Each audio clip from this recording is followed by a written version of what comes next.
आराध्य देव के श्री चरणों में सत सत नमन।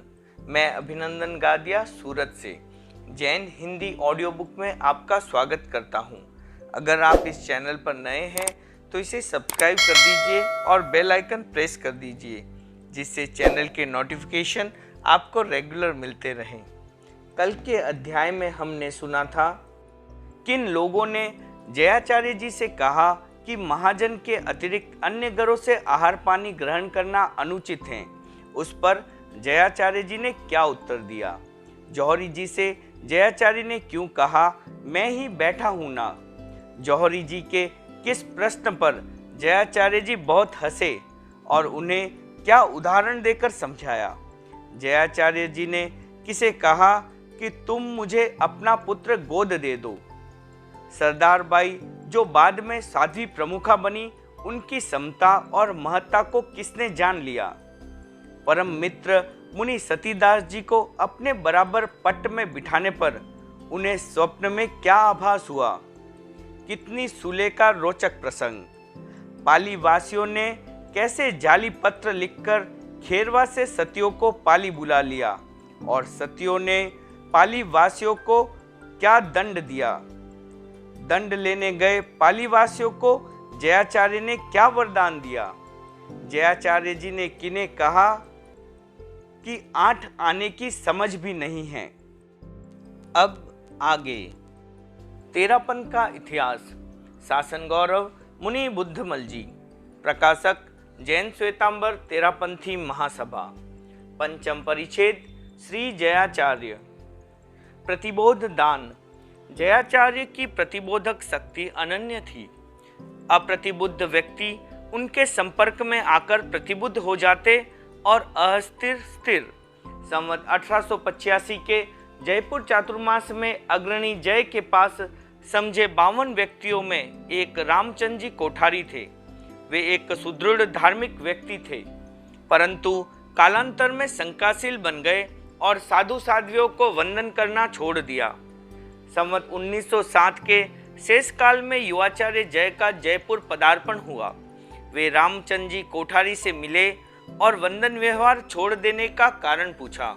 कोठारी जी ने कहा, अनेक साधु सदोष आचरण को निर्दोष सिद्ध करने का प्रयास करते हैं, उन्हें वंदन कैसे किया जा सकता है?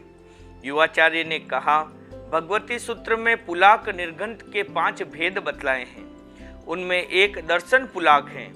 आवेशवश यदि कोई साधु सदोष कार्य को निर्दोष घोषित करता है तो उसका यह तात्पर्य नहीं कि वह वैसा मानता भी है। आवेशवश की गई घोषणा से वह अपने सम्यक्त को निस्सार अवश्य बनाता है, परंतु सम्यक्तहीन नहीं हो जाता। सम्यक्तहीन होने पर उसे निर्घंट के 2 भेदों में कैसे गिना जा सकता है? आवेशवश किए गए दोष का प्रायश्चित कर लेने पर वह निर्दोष हो जाता है। कोठारी जी ने युवाचार्य के उस तर्कपूर्ण कथन के हाद को समझा और बोले, युवाचार्य श्री आप ठीक फरमा रहे हैं, मैं आपके कथन को समझ गया हूँ। कठिनाई यह है कि मुनि तो आग्रहवश कही गई बात का प्रायश्चित करके निर्दोष हो जाते हैं, परंतु उनके मन का दूसरों को क्या पता लगे? वे तो अश्रद्धाशील बनकर उलझ जाते हैं। सबको तो आप जैसे प्रतिबोधक नहीं मिल पाते। अब मेरे मन में कोई उलझन नहीं है। मैं आज से वंदन व्यवहार पुनः प्रारंभ करता हूँ। इस प्रकार युवाचार्य श्री के एक प्रतिबोध दान से कोठारी जी को धर्म मार्ग में पुनः सुस्थिर कर दिया। व्यसन मुक्ति। जयपुर के पन्नराज जी लूणिया श्रद्धाशील श्रावक थे, आर्थिक दृष्टि से संपन्न थे, मित्रों की संगति से जुआरी बन गए। उनकी उस वृत्ति से पारिवारिक जन अत्यंत खिन्न रहने लगे। उनकी पत्नी तथा पुत्र सरदार मल जी ने मिलकर एक योजना बनाई। उसी के अंतर्गत पूरे परिवार ने पाली में जयाचार्य के दर्शन किए। सरदार मल जी ने एकांत में आचार्य श्री को सारी स्थिति से अवगत कराते हुए प्रार्थना की कि आप ही उन्हें व्यसन मुक्त कर सकते हैं, अन्य कोई उपाय नहीं है। जयाचार्य ने पन्नराज जी को जुआ खेलने के त्याग की प्रेरणा दी।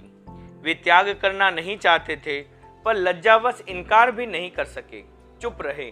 जयाचार्य ने फिर भी उन्हें त्याग करवा दिया और फरमाया, मैंने ये त्याग अपनी ओर से इस विश्वास पर करवाए हैं कि तुम मेरे कथन को सादर सिरोधार्य करोगे। पनराज जी अपनी मानसिक असमंजसता की स्थिति में कुछ भी बोल नहीं पाए। गुरु चरणों में वंदन किया और वहां से चल पड़े। जयपुर पहुंचे तो उनके सम्मुख समस्या थी कि मित्रों से क्या कहें। उन्होंने मित्रों के आगमन के समय शमशान में जाकर सामायिक करना प्रारंभ कर दिया। कई दिनों तक घर पर नहीं मिलने के कारण मित्रों ने अपनी बैठक कई अन्यत्र जमा ली और वे उस कुसंगति से सहज ही छूट गए। एक दिन पन्नराज जी शमशान भूमि में सामायिक साधना में लीन थे। उनका एक मित्र आया और उनकी उंगली से हीरे की अंगूठी निकाल कर ले गया। जाते समय उसने धर्म की सौगंध दिलाकर किसी तीसरे व्यक्ति को बतलाने का निषेध कर दिया। पनराज जी सामायिक पूर्ण कर घर आए। उनकी अंगुली में अंगूठी नहीं देखी तो घरवालों को संदेह हुआ कि जुए में हार आए हैं। अंगूठी 20,000 रुपए की थी। स्थिति जानने के लिए पत्नी ने पूछा तो वे मौन रहे। संदेह तब विश्वास में परिणित हो गया। जयाचार्य तक शिकायत पहुंची। उन्होंने पन्नराज जी को उपालम देते हुए फरमाया, मैंने समझा था कि तू संकल्प को निभाएगा, परंतु मैं भूल पर था।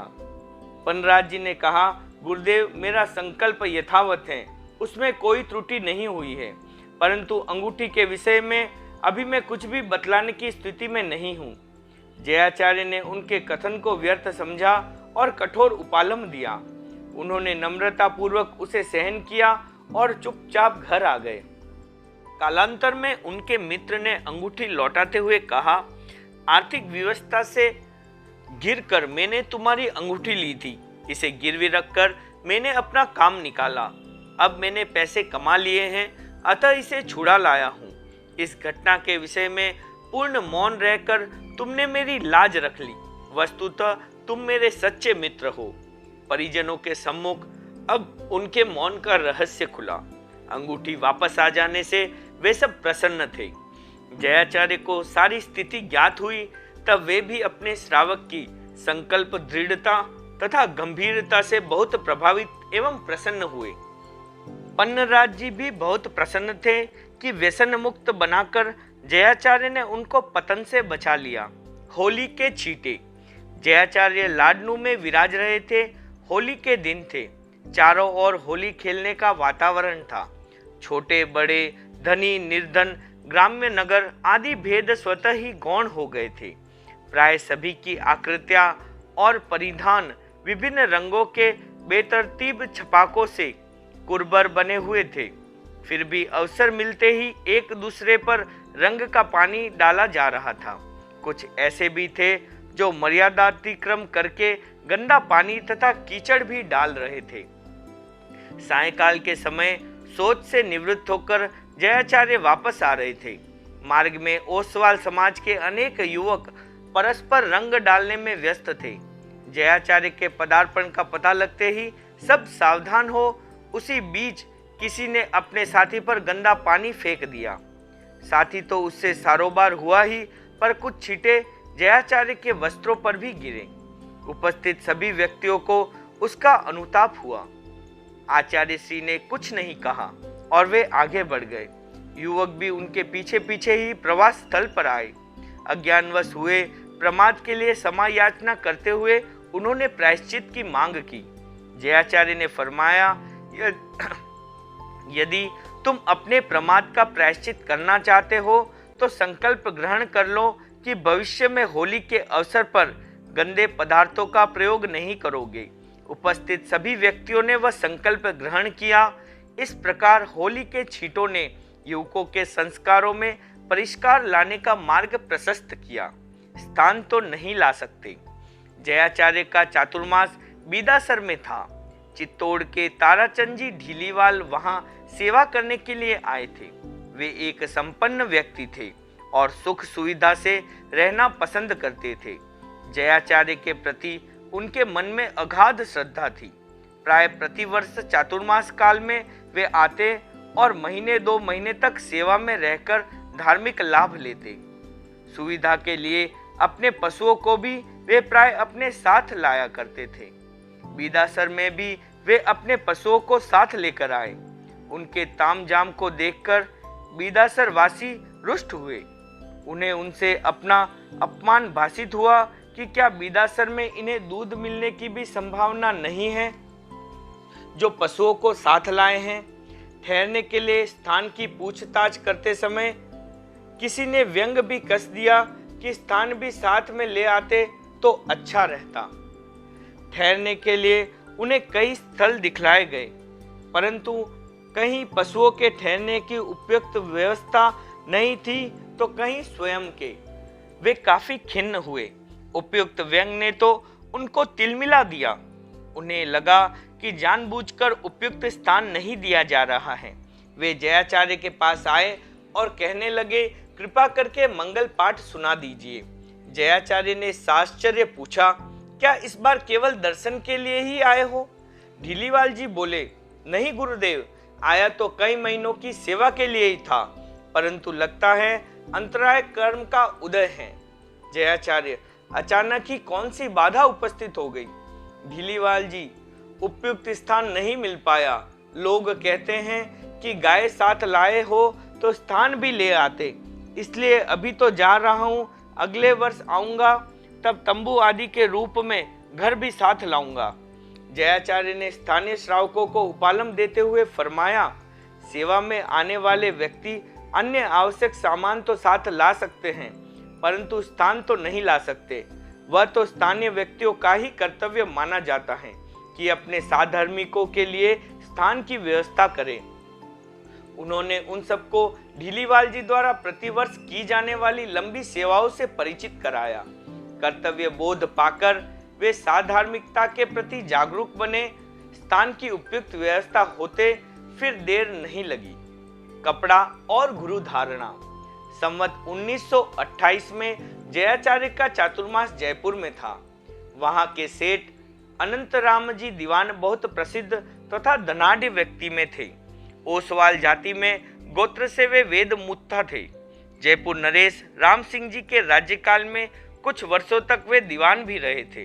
तभी से उनके नाम के आगे गोत्र के स्थान पर लोग दीवान लगाने लगे। कार्य विशेष के आधार पर लगा विशेषण उपनाम बनकर उनका ज्ञापक बन गया। जयाचार्य के उक्त चातुर्मास के समय दीवान जी के पुत्र बख्तावर मल जी थे। अपने पिता के समान वे भी एक प्रभावशाली व्यक्ति थे। लोग उन्हें आदरवश सेठ जी ही कहा करते थे। संयोगवश उस वर्ष वर्षा काल में उनके सबसे बड़े पुत्र की जलाशय में डूब जाने के कारण अचानक मृत्यु हो गई। सेठ जी उससे बड़े दुखी तथा चिंतित रहने लगे। ऐसे अवसर पर मनुष्य का झुकाव धर्म की ओर सहज ही हो जाया करता है।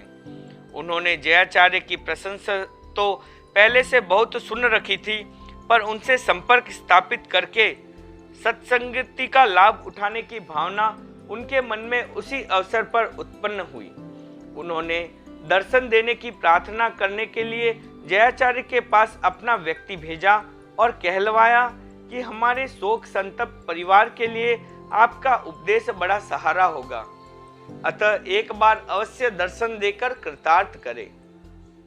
जयाचार्य वहां पधारे और उन्हें सत्संग का लाभ प्रदान किया। सारे परिवार को उनके उपदेश से बड़ी सांत्वना मिली। आचार्य श्री 6 बार वहां पधारे। शोक सागर में डूबे सेठ जी के मन को उन्होंने अध्यात्म के तट पर ला खड़ा किया। वे पक्के भक्त बन गए। उन्होंने प्रार्थना की कि 1 मास तक आप यहीं विराजे। आचार्य श्री ने कहा, अब तो चातुर्मास संपन्न होने वाला है। नगर में कहीं भी 1 मास ठहरने का कल्प नहीं रह गया है।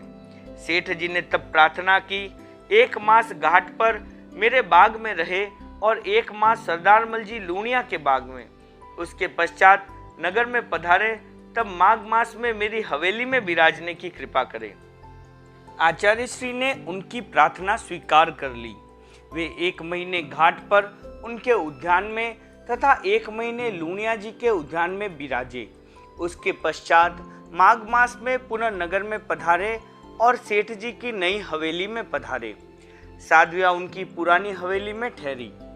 कुछ दिन बिराजने के पश्चात जयाचार्य ने लाला भैरूलाल जी की हवेली में पधारने का विचार किया।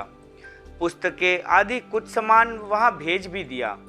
सेठ जी को पता चला तो वे आग्रहपूर्वक कहने लगे, 1 महीने से पहले तो आपको किसी भी स्थिति में मैं जाने नहीं दूंगा। जयाचार्य का इतना ठहरने का विचार नहीं था। वहां से स्थडिल भूमि और गोचरी के घर काफी दूर पड़ते थे। बहुत आग्रह करने पर भी जब जयाचार्य नहीं पिघले तब सेठ जी ने अपनी पगड़ी उतारकर पैरों में रख दी और स्वयं पैर पकड़कर कहने लगे कि आप कैसे चले जाएंगे, मैं द्वार पर लेट जाऊंगा, आप मेरी छाती पर पैर रखकर ही जा सकेंगे। जयाचार्य ने उनके अत्यंत आग्रह को देखकर यह गाथा फरमाई। श्रावक घणाइज देखी आए, ओ हटने ओ झोड़, कठई दीठो नहीं ए, दीठो इणहिज ठोड़। आखिर सेठ जी के अति आग्रह ने जयाचार्य को वहीं रुकने के लिए बाध्य कर दिया। मर्यादा महोत्सव तो वह मनाया ही गया, सारा माघ का महीना भी वहीं बिताया। फाल्गुन कृष्णा एकम को विहार होने लगा, तब अपने लड़कों तथा बहुओं आदि को लेकर सेठ जी जयाचार्य के पास आए और सबको गुरु धारणा करवा दी। उस अवसर पर किसी मुनि ने कहा, तुमने स्वयं तो अभी तक गुरु धारणा की ही नहीं। सेठ जी ने कहा, मेरे तो गुरु के भी गुरु यही हैं, अब मैं और क्या गुरु धारणा करूं। मुनि ने कहा, ये तो ठीक है, पर चांदी चाहे कितनी भी अच्छी क्यों न हो, छाप लगने से पहले रुपया नहीं बन सकती। सेठ जी ने जयाचार्य से कहा, मुनिश्री छाप लगवाने के लिए कह रहे हैं, आप मजे से लगा दीजिए, किंतु उससे पूर्व मेरी एक शर्त पूरी करनी होगी। मेरे पास बहुत कपड़ा पड़ा है, उसमें से प्रत्येक साधु साध्वी के लिए 3-3 उतरीय लेने होंगे। जयाचार्य ने सेठ जी को समझाया कि इतने कपड़े की तो आवश्यकता ही नहीं है, पर तुम्हारी भावना की पूर्ति के लिए थोड़ा लिया जा सकता है। आखिर अत्यंत आग्रह और आवश्यकता का सामंजस्य बिठाते हुए आचार्य श्री ने उनके वहां से कुछ कपड़ा लिया। सेठ जी ने तब भी खड़े होकर बड़ी भाव विभोरता के साथ गुरु धारणा की। भंडारी जी को पुरस्कार। सन 1920 में जयाचार्य ने चूरू में मुनिपति जी को अपनी माता की आज्ञा से दीक्षा प्रदान की। मुनिपति जी के पिता जयपुर निवासी थानजी चोपड़ा के गोद गए थे, परंतु अनबन हो जाने पर वे पृथक रहने लगे, फिर दिवंगत हो गए। वर्षों तक दादा ने पौत्र तथा पुत्रवधू की कोई सहायता नहीं की। दीक्षा के पश्चात कुछ लोगों ने उनको उकसा दिया। उन्होंने जोधपुर में महाराजा तखत सिंह जी के पास शिकायत की कि मेरी आज्ञा के बिना जयाचार्य ने मेरे पोते को दीक्षित कर लिया, अतः मुझे न्याय मिलना चाहिए। इस समय वे लाडनू में हैं। नरेश ने तत्काल आदेश दे दिया कि 10 घुड़सवार भेजे जाए और शिष्य तथा गुरु को पकड़कर मेरे सामने लाया जाए। राजाज्ञा को लेकर घुड़सवार लाडनू की ओर चल दिए। जोधपुर से वह लगभग 200 किलोमीटर दूर है। बहादुरमल जी भंडारी जोधपुर के प्रमुख श्रावक थे। वे उच्च राज्य अधिकारी भी थे। नरेश की उन पर बहुत कृपा थी। उन्हें जब पता चला कि जयाचार्य को पकड़ने के लिए 10 घुड़सवार भेजे गए हैं तो वे मर्माहत हो गए। सर्वप्रथम उन्होंने तीव्रगामी ऊंट पर आदमी भेजकर लाडनू में समाचार करवाए और फिर नरेश से मिलने चले गए। रात्रि का समय था। नरेश सैनागर में जा चुके थे। फिर भी बहादुरमल जी राजमहल में पहुंचे और नाजर जी के माध्यम से नरेश से प्रार्थना करवाई कि वे आवश्यक कार्य से इसी समय मिलना चाहते हैं। नरेश ने एक बार तो कहलवाया कि प्रातः मिल लेना, परंतु भंडारी जी ने कहलवा दिया कि प्रातः मेरा सब ही मिलेगा, मैं नहीं। नरेश ने तब स्थिति की गंभीरता समझी और बाहर आकर उनसे मिले। भंडारी जी ने घुड़सवार भेजने तथा जयाचार्य को पकड़ने के आदेश पर सीधी बातचीत करते हुए कहा, आपको किसी ने असत्य सूचना दी है। जयाचार्य मेरे गुरु हैं। मैं विश्वास दिला सकता हूँ कि वे बिना आज्ञा किसी को दीक्षा नहीं देते। आप नरेश हैं, शिकायत आने पर आपको जांच करा लेनी चाहिए थी। सीधा पकड़ने का आदेश देकर तो आपने अन्याय कर दिया है। लाखों मनुष्य उनके भक्त हैं, अवश्य ही वे उनकी सुरक्षा की व्यवस्था करेंगे। आवश्यक होने पर प्राण निछावर करने में भी हिचकिचाएंगे नहीं। उस जनमेदनी के सम्मुख आपके 10 घुड़सवार क्या कहीं टिक पाएंगे? असफलता तो इसमें मिलेगी ही, किंतु अनावश्यक ही एक पूरा समाज राज्य विरोधी बन जाएगा। नरेश चिंतित हुए और पूछने लगे कि अब इस विषय में क्या करना चाहिए। भंडारी जी ने कहा, पूर्व आदेश पत्र को रद्द करते हुए आप दूसरा आदेश पत्र लिख दीजिए और किशनमल के नेतृत्व में कुछ घुड़सवारों को भेजिए कि वे पहले गए घुड़सवारों को मार्ग से ही लौटा लाए। नरेश ने भंडारी जी के कथानुसार सारे कार्य कर दिए। भंडारी जी ने तब अपने बड़े पुत्र किशनमल जी को वह आदेश पत्र दिया और सारी बात समझाकर घुड़सवारों के दूसरे दल का नेतृत्व करने के लिए भेज दिया। नरेश के प्रथम आदेश के समाचार भंडारी जी द्वारा भेजे गए ऊंट सवार से लाडनू पहुंच चुके थे। वहां के श्रावक समाज में एक अपूर्व हलचल मच गई। सुरक्षा की व्यवस्था के लिए विचार विमर्श हुआ। दूलीचंद जी दुग्गड़ ने उस व्यवस्था का भार अपने पर लिया। जयाचार्य को सुरक्षा की दृष्टि से वे अपनी हवेली में ले गए। आचार्य श्री अनाकुल और अविचल थे। स्थिति का सामना करने के उनके अपने सात्विक उपाय थे। श्रावकों को भी उन्होंने विक्षुब्ध न होने को कहा, परंतु स्थितियों के दबाव का सामना वे भिन्न प्रकार से करने में अभ्यस्त थे। उन्होंने अपने प्रकार की पूरी तैयारियां कर ली थी। कुछ मोहिल राजपूतों का भी उन्होंने सहयोग लिया। सबका निश्चय था कि हमारे शरीर में प्राण रहेंगे तब तक जयाचार्य का कोई बाल भी बांका नहीं कर सकेगा। किशनमल जी आदि घुड़सवारों की प्रथम टोली तक शीघ्र ही पहुंच गए। उन्होंने आदेश पत्र दिखलाकर उन सबको वहीं से वापस लौटा दिया। दूसरी टोली किशनमल जी के नेतृत्व में लाडनू पहुंची। लोगों ने प्रतिरोध की तैयारियां की, परंतु भंडारी किशनमल जी को देखकर सभी आश्वस्त हो गए।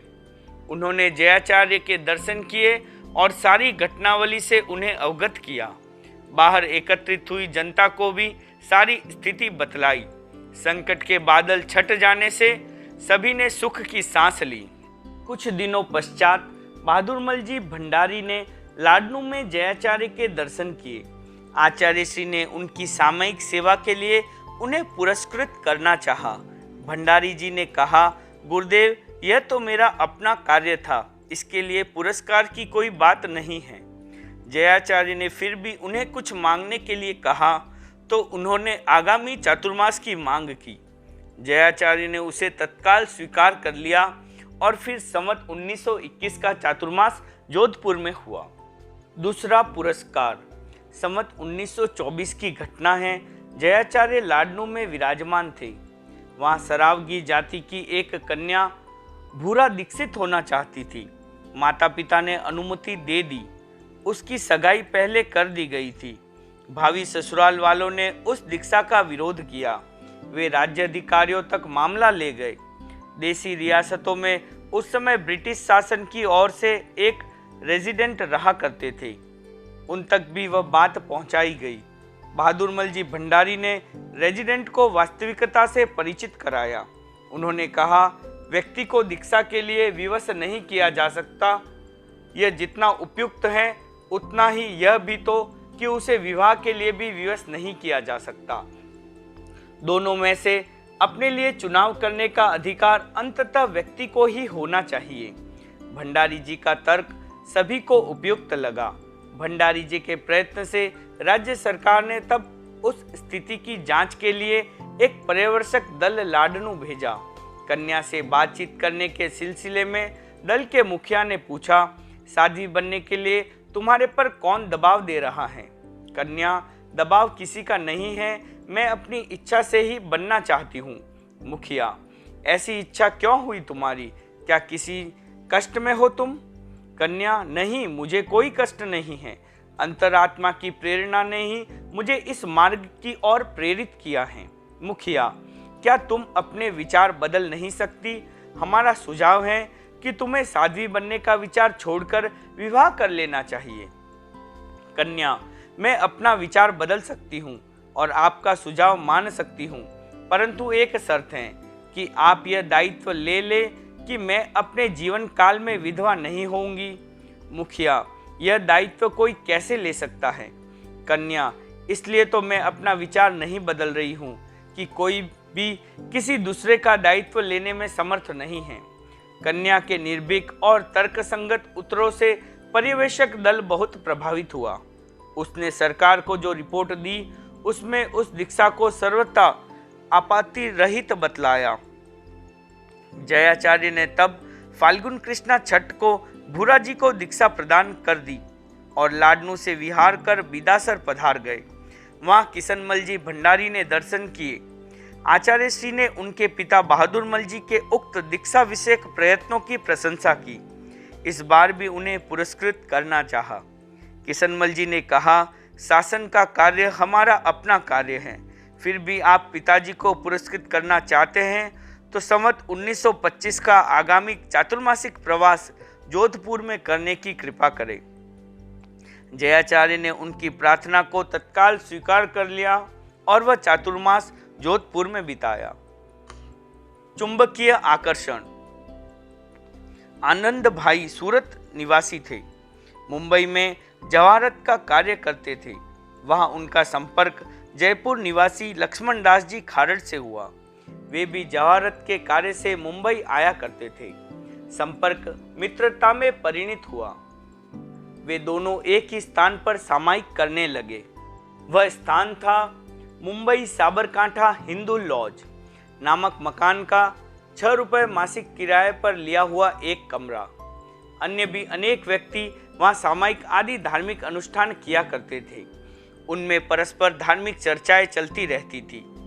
खारड़ जी एक तत्वज्ञ श्रावक थे। स्वामी जी की अनेक ढालें उनको कंठस्थ थी। थोकड़ों आदि का भी उन्हें अच्छा ज्ञान था। तेरापंथ, स्वामी भीखंड जी तथा जयाचार्य आदि के विषय में वे जब बतलाने लगते तो सभी लोग बड़ी उत्सुकता तथा तन्मयता से उनकी बातें सुनते। उनमें से कुछ व्यक्तियों के मन में जयाचार्य के दर्शनों की भावना उत्पन्न हुई। जयाचार्य उन दिनों थली में विहार कर रहे थे, अतः लक्ष्मण दास जी ने उनको लाडनू तक के मार्ग की एक स्थूल रूपरेखा लिखवा दी। संवत 1920 के शीतकाल में आनंद भाई, नगीन दास भाई, प्रेमचंद भाई और शोभाचंद भाई, इन 4 व्यक्तियों ने जयाचार्य के दर्शनार्थ थली की ओर जाने का निश्चय किया। उसी वर्ष मुंबई से अहमदाबाद तक रेल यातायात प्रारंभ हुआ था। वहां तक का मार्ग उन्होंने रेल से पार किया। उस समय की रेल को आज शायद छकड़ा गाड़ी ही कहा जाएगा। 300 मील 480 किलोमीटर में उन्हें 3 दिन लगाने पड़े। आगे 400 मील 640 किलोमीटर का मार्ग ऊंटों पर पार करके वे लोग कई सप्ताहों में लाडनू पहुंचे। जयाचार्य उन दिनों वहां विराज रहे थे। प्रथम दर्शन पाकर ही वे सब धन्य हो गए। वे सभी जौहरी थे। रत्न परीक्षक की तरह धर्म परीक्षा में भी उन्होंने अत्यंत गहराई से निरीक्षण परीक्षण किया। 8 दिनों तक निरंतर जयाचार्य के पास धार्मिक जिज्ञासाओं का समाधान पाने के पश्चात वे पूर्ण आश्वस्त हो गए कि उनकी प्रलंब यात्रा का श्रम पूर्णतः सफल हुआ है। धर्म के वास्तविक स्वरूप को पहचान लेने के पश्चात उन चारों ने एक साथ सम्यक दीक्षा स्वीकार कर ली। उसके पश्चात 12 वर्ष के विषय में भी पूरी जानकारी प्राप्त की और फिर यथाविधि प्रत्याख्यान ग्रहण करके पूर्ण श्रावक बन गए। आनंद भाई ने अपने व्रतों का विवरण लिखते समय प्रारंभ में लिखा है, हूँ आनंद चंद सवाई चंद, आज रोजे शहर लाडनू मध्य श्री पूज्य महाराज जीतमल स्वामी जी पास નીચે લખેલા આગાર સિવાય પચકાણ કરું છું। સંવત 1920 ના ફાગુન વદ 7મ વાર બુધે 6 છંડીનો આગાર। वे लोग लाडनू में 10 दिन ठहरे। जयाचार्य के चुंबकीय आकर्षण ने उनको ऐसा खींचा कि वे सदा के लिए उनके भक्त बन गए। 700 मील 1120 किलोमीटर का लंबा मार्ग पार करके जब वे वापस मुंबई पहुंचे तो वहां भी उन्होंने अपने अपने परिवारों में धर्म के बीज बोए। परस्पर प्रभाव। जयाचार्य के संपर्क में बहुत से व्यक्ति आए और वे अत्यंत प्रभावित हुए। अनंतर संपर्क में आने वालों का तो कहना ही क्या, उनका परस्पर संपर्क भी बहुत प्रभावक हुआ करता था। भारत के सुप्रसिद्ध तत्वचिंतक और आत्मयोगी श्रीमद राजचंद्र को बोधि बीज प्राप्त होने में जयाचार्य का परस्पर संपर्क ही कारणभूत बना, ऐसा कहा जा सकता है। सायला निवासी सौभाग्य भाई के पिता लल्लू भाई एक बार आर्थिक आवश्यकताओं से प्रेरित होकर मारवाड़ की ओर आए। पहले उनका व्यापार लीमड़ी में था, परंतु राज्यकर्ताओं के साथ खटपट हो जाने के कारण उन्हें वह स्थान छोड़कर सायला में निवास करना पड़ा। पुराना जमा हुआ व्यापार छूट गया और नया जम नहीं पाया, अतः धीरे धीरे आर्थिक स्थिति निर्बल हो गई। उसे सुधारने तथा नए व्यापार संबंध खोजने के लिए उन्होंने मारवाड़ की यात्रा की। वहां उन्हें व्यापार क्षेत्र में नया अवसर कितना प्राप्त हुआ कहा नहीं जा सकता, परंतु धार्मिक क्षेत्र में अवश्य एक नया अवसर प्राप्त हुआ। वहां उन्होंने अनेक स्थानों पर तेरापंथ तथा जयाचार्य के विषय में बहुत सी बातें सुनी। उनसे जो जिज्ञासा उत्पन्न हुई वही उन्हें जयाचार्य तक खींच लाई। लल्लू भाई एक अच्छे धार्मिक रुचि वाले व्यक्ति थे। जयाचार्य के संपर्क से उनकी उस रुचि को तो तृप्ति मिली ही, उनकी जिज्ञासाओं को भी समाधान मिला। वे सम्यक दर्शन से लाभान्वित होकर वापस सौराष्ट्र गए। वहां उन्होंने अपने पुत्र सौभाग्य भाई को वह तत्व समझाया और सत्श्रद्धा का बीज वपन किया। कालांतर में सौभाग्य भाई के संपर्क से श्रीमद राजचंद्र को वही तत्व उपलब्ध हुआ। उपयुक्त बात जैन श्वेतांबर संप्रदायनो इतिहास नामक पुस्तक से भी प्रमाणित होती है। वहां लिखा गया है, समग्र जैन समाज में श्रीमद राजचंद्र નું નામ પ્રસિદ્ધ છે। એમણે આત્મજ્ઞાન પ્રાપ્ત કરવા માટે અથાગ પ્રયત્ન કર્યો હતો। તેઓ એક જ્ઞાની પુરુષ હતા। જૈન શ્વેતાંબર તેરાપંથી ચોથી પાટે થયેલા મહાપંડિત જૈનાચાર્ય શ્રી જીતમલજી સ્વામી પાસેથી સાયલાવાલા શ્રી સૌભાગ્યભાઈના પિતાશ્રીને મળેલું મોક્ષ માર્ગનું બીજ જ્ઞાન શ્રી સૌભાગ્યભાઈ મારફતે શ્રી રાજચંદ્રને મળેલું। ત્યારથી એમનો ઉદય થયો એવું શ્રીમદના પરમ ભક્તરાજ શ્રી ધારસીભાઈ કુશલચંદ સંઘવીજી મોરવી નિવાસીનું કહેવું હતું। आगे मत जाओ। वृद्धावस्था में शारीरिक अस्वस्थता के कारण जयाचार्य ने अपना विहार क्षेत्र सीमित कर दिया। संवत 1929 से 36 तक वे मुख्यतः बिदासर और लाडनू को केंद्र बनाकर ही विचरते रहे। उस स्थिति में लगभग 40 किलोमीटर की सीमा में अवस्थित 5 क्षेत्रों में प्राय प्रतिवर्ष अनेक बार पदार्पण हो जाया करता। उस क्रम में उन्होंने संवत 1932 का चातुर्मास लाडनू में किया और फिर मर्यादा महोत्सव बिदासर को प्रदान किया। उसके पश्चात मार्गवर्ती क्षेत्रों में विराजते हुए वे पुनः लाडनू पधार गए। अधिकांश ग्रीष्मकाल वहीं व्यतीत हुआ। जब संवत 1933 का आगामी चातुर्मास समीप आने को हुआ, तब वहां से विहार करके वे बिदासर जाने का विचार करने लगे। स्थानीय श्रावकों को जब उक्त चिंतन की भनक मिली तो उन्होंने अत्यंत आग्रह भरी प्रार्थना की कि आगामी चातुर्मास लाडनू को ही प्रदान किया जाना चाहिए। दूलीचंद जी दुग्गड़ उस समय लाडनू के प्रभावशाली व्यक्तियों में से गिने जाते थे। संवत 1920 में जोधपुर नरेश के एक अचिंतित आदेश से धर्मसंघ के लिए विकट परिस्थिति उत्पन्न हो गई थी। उस अवसर पर अपनी विशेष सेवा देकर दूलीचंद जी ने जयाचार्य के हृदय में अपना विशिष्ट स्थान बना लिया था। उन्होंने भी प्रार्थना की कि अब 73 वर्ष की अवस्था में विहार कर अन्यत्र पधारने से तो अधिक अच्छा रहेगा कि आप यहीं विराजे। अधिक विराजने की इच्छा न हो तो कम से कम इस चातुर्मास का लाभ तो हमें प्रदान करें। उसके पश्चात अन्यत्र पधारने की इच्छा हो तो समाधि पूर्वक पधार जाना। जयाचार्य ने सबकी प्रार्थना सुनकर भी विहार करने का अपना विचार बदला नहीं। उन्होंने सुजानगढ़ की ओर विहार करने की तिथि घोषित की और फिर नियत तिथि को वहां से विहार कर दिया। वे गांव से कुछ ही दूर पहुंच पाए थे कि मार्ग में थोड़ी दूर खेजड़ी पर चढ़े हुए एक कृषक बालक ने जोर जोर से पुकारना प्रारंभ किया, अरे साधुओं, आगे मत जाओ, आगे मत जाओ। शकुनज्ञ जयाचार्य कुछ देर के लिए वहीं रुके और फिर आगे बढ़ने लगे। बालक ने फिर उसी बुलंदी के साथ अपनी बात को दोहराना प्रारंभ कर दिया। जयाचार्य फिर रुके और पास में खड़े श्रावक दूलीचंद जी दुग्गड़ से कहने लगे, दूलीचंद, अब क्या करना चाहिए? शकुन तो अच्छे नहीं हो रहे हैं। दूलीचंद जी ने कुछ चिंता सी व्यक्त करते हुए कहा, बात तो ऐसी ही है गुरुदेव, अब आगे पधारने में तो आपके भी और हम लोगों के भी मन में एक प्रकार का वहम रहेगा। मेरी दृष्टि से तो वापस पधार जाना ही अधिक उचित रहेगा। आपने विहार करने के लिए ही तो कहा था, वह हो गया। अब शकुन अच्छे न हो सके तो इसका आप क्या करें? यह तो निरुपाय बात ही है। जयाचार्य ने तब वापस जाना ही उचित समझा।